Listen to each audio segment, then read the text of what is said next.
Bazar günü bir xanıma baxırıq, qanaxma səbəbilə baxırıq xanıma. Xanımda qanaxmalar var, 49 yaşı var.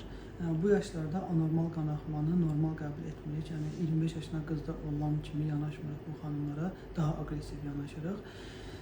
Burada problem nədir? Xanımın biopsiyada götürülüb, biopsiyada patoloji bir dəyişiklik yoxdur, yəni xərçəng prosesi yoxdur. Burada ultrasəs müayinəsini göstərək.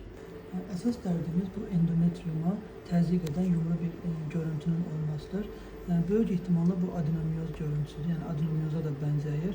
Tam olaraq seçmək olmur. Bu uşaqlıq daxilində yerləşən miyoma da ola bilər. Hər nə olursa olsun müdaxilə olunmalıdır. Çünki bunun ya spiralla ya da dərmanla dayanma ehtimalı azdır. Çünki xanımı çox narahat edəcək.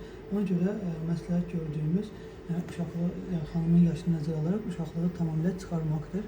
Bəzən histeroskopiya edib, əgər buradakı görüntü tipik görüntü olarsa, histeroskopiya edib bu sahəni sadəcə götürmək olar. Ancaq bu xanımda biz histeroskopiya ilə köməklik edəcəyimizə söz verə bilmirik. Çünki tipik sərhəddə olan miyoma yoxdur. Daha çox adenomiyoza bənzəyir və bunu bir dərmanla ya da başqa bir şeylə demək olar ki, əksər vaxtı sağaltmaq olmur.